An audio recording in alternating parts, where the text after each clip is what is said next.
But so, like, for Peter Molyneux in the Rock, Paper, Shotgun interview, they start by just asking him if he realizes that he's a pathological liar. And it's just like, you know what? Regardless of your personal feelings on the matter, you really don't start interviews with personal attacks unless the person is quite literally Hitler. Or stuff like that, you know, interviewing like an actual murderer. But instead, dude's just wasted a lot of people's money and caused a lot of disappointment. But either way, yeah, I will take a look at that Dwarf Fortress thing in a bit, because that actually does sound kind of cool. I have to go, but yeah, no, my attack speed is great. I need more swords. Give me more goddamn swords. I wanna slice everything up. I wanna be like king of the universe here. Because nice thing is, I even get close to something, I leech their life. It's great. Let's see, where am I getting my music from? This is no copyright sounds. It's a YouTube channel. There's not a whole lot on it. And I've been meaning to, like, curate some more extra music. Oh, hello. Come on. You know what? Let's just actually dig this out so it's a lot easier. Alright. But yeah, so, like, for the Peter Molyneux thing, a lot of, the interview just starts off by attacking the dude and just never lets up. And he's actually, like, super kind of sad about it all. And it's like, you know, if you wanted to, like, demonize a person, attacking him just constantly for an interview is just no way to... It's no way to, It's no way to, like, get anybody on your side. Like, I actually felt bad for the dude. And I was like, you know what? I almost would say that Peter Molyneux maybe is, like, a decent person after all, considering this treatment. Because it didn't make me think anything in the contrary. Now, I guess it would almost be like if I was interviewing... Wow. That is scary. It'd almost be like if I... It'd almost be if I, like, started interviewing PewDiePie. Like, if I got to interview PewDiePie for the Let's Play podcast. And, like, if I ever get the chance to do so, I absolutely will. Because, a lot of people give him disrespect, but dude is smart. And, like, not nearly as shitty. He's definitely not aimed for my age demographic, that's for certain. And that's what I say whenever anybody asks me my opinion on the dude. But, like, if I just started the interview by calling him, like, you know, just a cheap... shock value humor. Well, not even shock value humor, but, well, yeah, actually, he's a shock value humor. And, you know, lad screamer that only appeals to the tween market. I mean, it's probably true to a large degree, but at the same time, it's like, you don't do that. There's got to be a modicum of respect, even if the person is somebody that you personally dislike. Because I can't imagine having, like, an actually productive interview in any way, shape, or form, apart from just to put a person on, you know, the bully pulpit and just beat them for a while. Except for, you know, you're on the bully pulpit, and they're... freaking, I don't know. Whatever. I guess put them on the witness stand and just berate them until they give you what... Or... defendant stand? Fuck it. I don't get it. But effectively... So for, like, Peter Molyneux's Godus, like, yeah, I agree. It was an absolute shit game from the beginning. And, like, most people probably should not have bought into it, even though, like, it promised to be kind of cool. And a lot of people wanted another God Sim game. Which I can totally empathize with. Yes, empathize with. I mean, like, maybe the reason why I don't mind that much is I actually like, both Fables 1 and 3. Because those are the only two Fables I've actually played. Oh god, you're scary looking.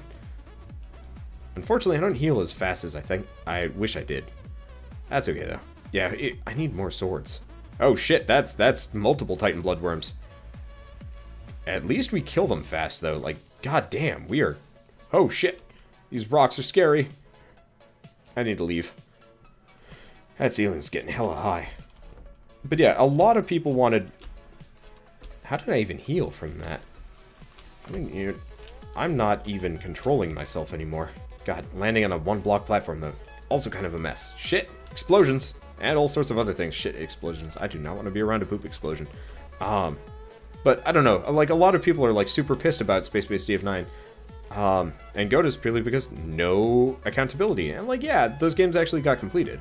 There are a lot of games that I would even say are worse. Towns is a great example. What was it called? The Stomping Lands or whatever? The dinosaur survival? You know, the Rust clone, or the DayZ clone that was dinosaur-based with caveman and stuff. Freaking the developer's actually gone dark. Nobody's heard from him in like half a year now, if not more. No patches, no nothing. To the point where the 3D modeler actually has started selling the 3D models made for the game, just to make up for the fact that, you know, the developer of the Stomping Land, or the Stomping Lands, has just quite simply stopped. No one knows where or what or anything. It's ridiculous. And, like, there's no accountability there. Nobody can even contact him about... And, like, the thing is, I know a lot of people are, like, grumpy about Godus, but I believe, as far as, like, Molyneux said, the game's still being developed, regardless of, like, their horrible ability to deliver on what was promised. Damn it, that was actually a really good item. I think maybe part of it is, to kind of go back to what I was talking about, with, like, Tower of Guns and this game being a semi-completed product by the time it comes out, Stomping Lands is at least a halfway completed product by the time it came out. And they didn't promise big things because, well, nobody knows anything about it. Whereas Godus is just a huge disappointment because everybody was promised the world and they were given a turd. But I would say I'm more disappointed in developers like the dude from the Stomping Lands because, let's be honest here, that game is never going to get done. Whereas Godus, at the very least, might get, like, halfway done. Or at least done to some degree of done that a lot of people are going to disagree with, but it's not going to be just totally in the dark, abandoned forever. I would actually say, to a small degree, space-based DF9 is even worse, because they effectively are just like, well, we give up. We're just attaching the shipped label to it. And maybe this is just my personal feelings on the matter. Maybe it's just one of those where I don't think this is a firework run. Yeah, I've only got 4 fireworks thus far. We're just killing everything because those drills are ridiculous. But yeah, like, it's a bad thing, and, like, yeah, pretty much unequivocally, all of them are horrible, horrible ways of, like, handling a fan base, consumer base, or just a video game. But I guess for me, to some degree, I would demonize it more when you abandon the game or you disappear from the game. Because at that point, you're acknowledging that maybe, I don't know, it's hard to tell. I don't know, the space-based DF9 thing is, like, kind of all over the place, and I'm not entirely sure what to think on that one. Just because, freaking I love Psychonauts. It's a hard thing for me to work with on a mental level. And whereas Godus, I've never actually played either space-based DF9 or Godus, and so this is kind of a bad thing, if I'm, like, getting into YouTubing and stuff, but I actually don't hype up for games. I will be like, oh yeah, this should be good, but after Spore, actually that's it. That's why. I'm just so desensitized to games being incomplete and, like, just awful that, like, to me, shoot, that was dangerous. To me, games that end up like Spore are I'm gonna say, not the largest sin of gaming, but to me, one of the most, like, frustrating things. Storybot time. I haven't mentioned Yog Ventures. Actually, Yog Ventures is kind of a good example, to some degree, too. The only problem is I don't know much about the Yog Ventures bullshit. Though that is a good example. I will grant that one. But so for me, Spore is actually my, like, first and major disappointment as far as gaming goes. And it's one of the reasons why I'm actually really bad about finding and covering new releases, because I just, oh shit, that is a lot of nope right there. But so as far as, like, Spore went, I was waiting for that game for, I want to say, about 6 years. I would look on a yearly basis, on a monthly basis, when's this game coming out? You know, when's Spore coming out? I can't wait to try Spore. And mind you, this is, like, me finding out about this in middle school, maybe late elementary school. It was ridiculous. I like, saw super pre-alpha footage attached to something on TV, and I was like, oh man, this looks amazing. Because I lived in the area where it was being developed at the time. And so eventually Spore finally comes out, and I'm like, yes, this is the best, this is going to be amazing. And then I played it. Now mind you, I had like 104 fever, and it was my birthday, I was stuck at home. And yeah, we went out and got it. I'm not entirely sure if we ordered it or bought it or whatever, but hey, Spore for my birthday. It was going to be the greatest, right? It was fucking trash. I liked Dark Spore better than Spore. And a lot of people pan Dark Spore as just like a shitty reskin of Spore combined with a bad action RPG. I actually really liked Dark Spore because it had some level of like interesting mechanics, and there was kind of a dearth of there was a dearth of action RPGs at the time because Path of Exile didn't exist yet, and Torchlight was Torchlight. So I was like, oh yeah, Dark Spore seems super fun, and like all this shit. But you know what? The multiplayer was atrocious. I actually like alpha beta tested Dark Spore. I was like that much into it because it finally felt like some kind of redemption for the series. And then of course EA pretty much threw it out the window within what, year, 2 years. It took me a very long time to trust EA again. Like years before I even would bother picking up Dragon Age or Mass Effect. But yeah, just no, it was bad. I was so disappointed. Like, I actually really enjoyed certain parts of it. Like, I really liked the world gen. I really liked the initial part. We get more burst fire, but it's still not busted. Is it? Am I shooting anymore? I honestly can't tell. Nope, I'm not firing anymore. Alright, so double burst fire is where the shots stop coming in. Oh well, not the end of the world. Again, we haven't actually hit cycle 2 yet. God, I get like just fired backwards. However, I fired like so much when I shoot, so there's that. But I don't know. Wow, he's just not moving. I should probably actually shoot here, considering shooting is like even more dangerous than everything else. Alright, and we get more scatter shot. Oh, good God. We're like a veritable machine gun of drill shots. It's great.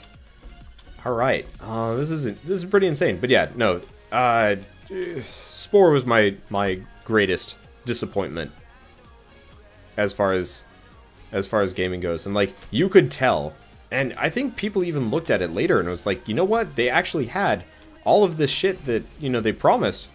They just didn't bother to put it in for whatever mysterious reason. Or like, finish it, because I remember the pre-alpha footage, and they actually had like whole game modes. The like the creature mode especially was not a piece of trash. I don't remember anything about like post creature mode, and honestly I would have been totally happy if they'd never gone post creature mode, or even gotten to creature mode, because creature mode was awful. But I don't know, whatever. Maybe that's the reason why I think games like Space-Based DF9 are even more disappointing to me than the Space-Based DF9, and I guess to a degree with Stomping Land, because at least with Godus, they said they're still working on it, and they are, just not nearly as fast as anybody wants to, and not nearly to the degree that everybody wanted. Whereas Space-Based DF9 is just kind of like, alright, we're done. But this is like, not even a quarter of the game you promised. Yeah, well, deal with it. I don't even know. Yeah, Square Enix for Thief is kind of a good example. I think the thing with Square Enix for Thief, actually, okay, so I will admit, I have never played any of the Thief games. I have all of them. I've been meaning to go through with it. Go through with playing all of them. And you know what? I think as soon as I actually have like an active co-commentator, I totally will. Unfortunately, I spend like a lot of my time pretty much going solo because I have access to nobody else. I'm gonna need a drink soon, just because I can definitely tell I'm like gumming up in the back of my throat. Yeah, gross. But so, I actually got the, I finally got the latest Thief game. I was considering it for like $5 on the holiday sale. I was like, nah, whatever, who cares? Oh, missiles. Got it. But I think in the case of Square Enix with Thief, it wasn't the fact that, yeah, I don't think the fact that the most recent Thief was bad is actually totally Square's fault, so much as like Square for the past X number of years, save for Kingdom Hearts, has been just wildly out of touch. So in the case of Thief, they wanted to make it I don't know, modern somehow, and it just ends up being this kind of out-of-touch mess that just does not compete. Even, like, a lot of people even said the same thing about, like, Deus Ex. I've played Final Fantasy 13, and, like, it's got some cool combat stuff, but the plot is, like, a mess, and I hate the characters, just like everybody else. But, yeah, actually, if you want to try the new Thief, it's super cheap on the new Humble Bundle, which is totally worth it. But, like, I can see why it's a disappointment. I guess I would just equate it being slightly differently, so much as, like, they're so out of touch that they can't make good games anymore, as opposed to promising the sky and giving you a rock and saying it's the sky. I don't freaking know. I guess promising you the moon and handing you a rock. There we go. That's a little bit more on point. But maybe that's just me having differences of opinions, and or just actually, you know what? I'm just that kid. Yeah, I am totally that kid in a lot of cases. But like, I'm absolutely being that person, right? Oh shoot! Come on, there's the thing over here. Boxing glove, boxing glove. Yeah, firing does kind of fire me off into the sunset though, which I kind of appreciate. Shit, how many missiles do I even have at this point? Was that 18? No, it's only 8. Wow. I feel like they rebalanced it, but I know they haven't patched this game yet. Yeah, that's a good point. Promising this guy, and I don't know. I guess it's just kind of one of those where it's like, with stuff like Square Enix, it's like, they promised you a gemstone, and they gave you a gemstone. It just wasn't nearly as good of a gemstone as you thought it would be. Whereas, like, promising one thing and then just giving you something wildly else, and then looking at you and being like, well, that's life. I guess maybe that's it. I feel like Square is... I guess I feel like Square has the capacity for redemption. I think that's it, actually. And, you know, maybe I'm wrong. I've heard really good thing. Actually, that's a good example. Alright, so not exactly along the same... Well, I mean, MMOs are kind of early access, especially if you want to consider alphas and betas. I don't know if anybody played Final Fantasy XIV before Final Fantasy XIV was good. You know, the original Final Fantasy XIV before they fixed it. I played it. Okay, no, correction. I didn't play it. I tried. I tried very hard to play Final Fantasy XIV. It didn't work. It just wasn't a game. It barely ran, couldn't connect to the servers, yada yada yada. Game was not fun. God, I couldn't even figure out how to equip swords for the longest time. And mind you, I'm really good at games as far as, like, figuring them out. It's very rare for me to get, like, hung up on a game for longer than a couple of minutes. And I couldn't understand. It was just awful. And they remade the entire thing, and it's actually one of the very few MMOs that I would be willing to pay money for at this point. And like, yes, I would pay money for WoW if I had, you know, enough money and, you know, enough interest from my LP buddies to continue with that series. Unfortunately, you know, not a whole lot of time for it. But so, those missiles just done fuck everything up. Let's see.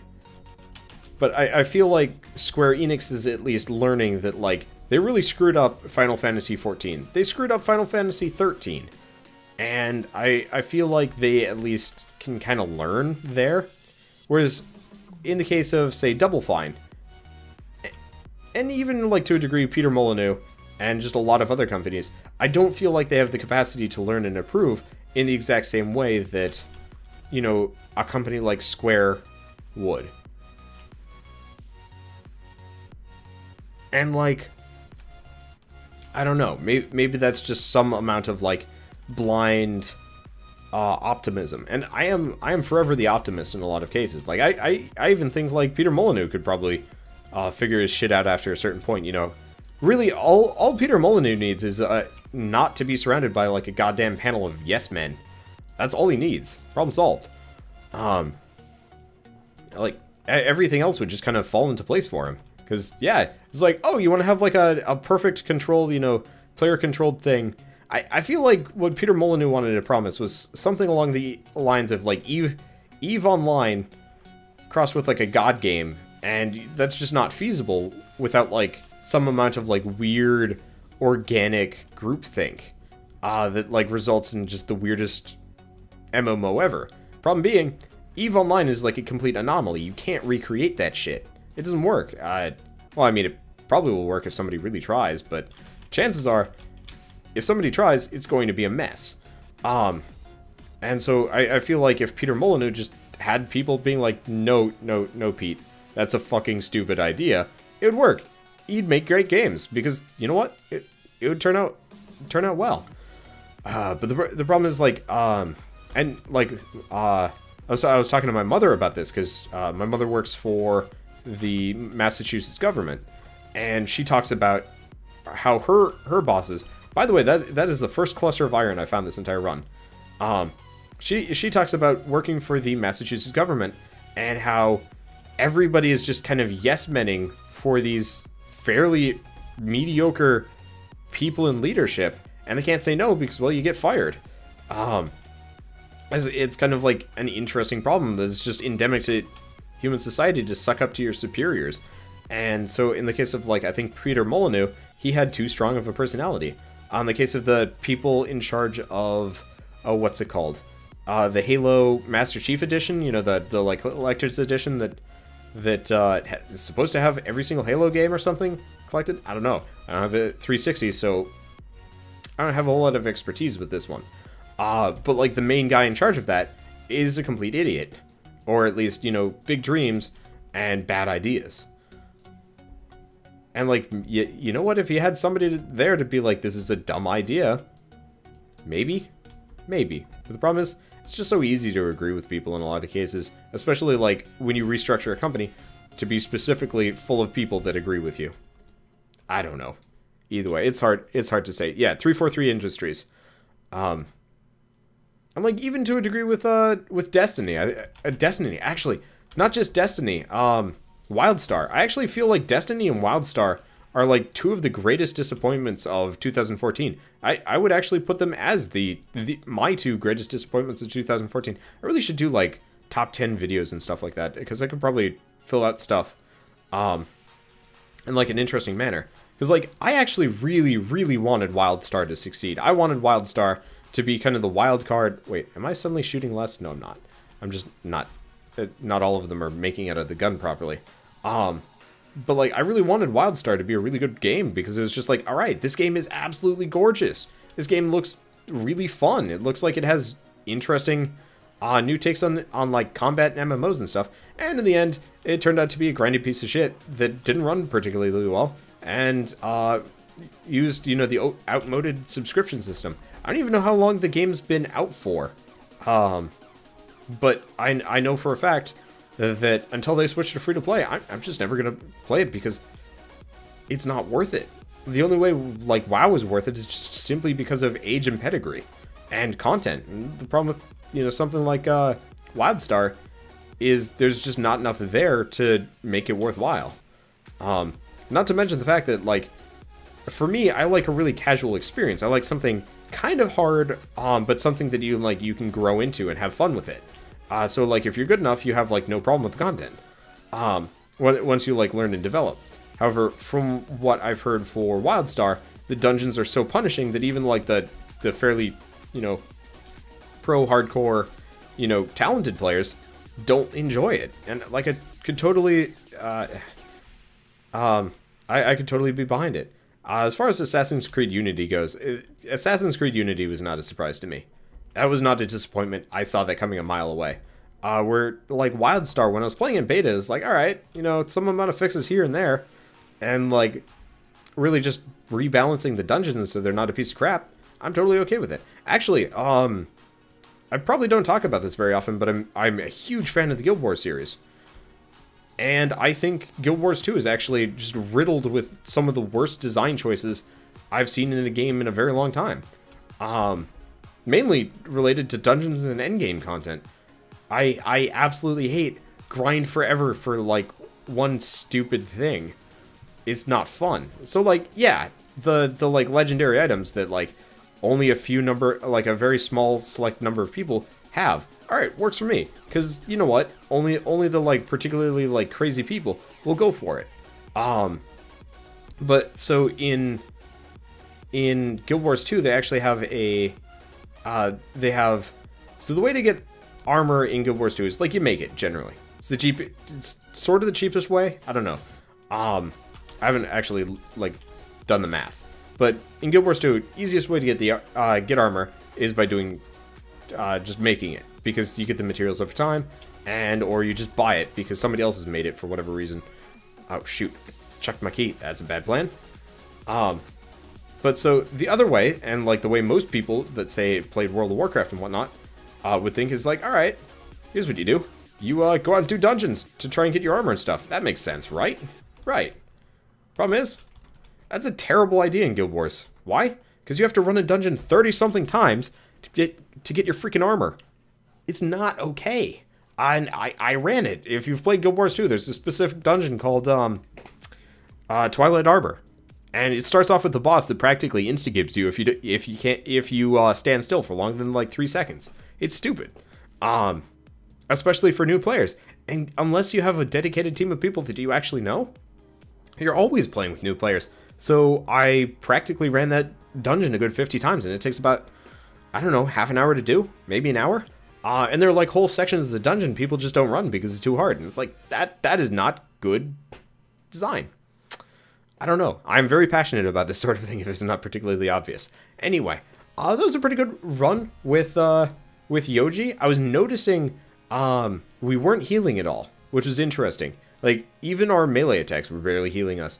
But mainly, all of those mossy clumps, we weren't critting with the drill somehow, for some reason. I'm not entirely sure.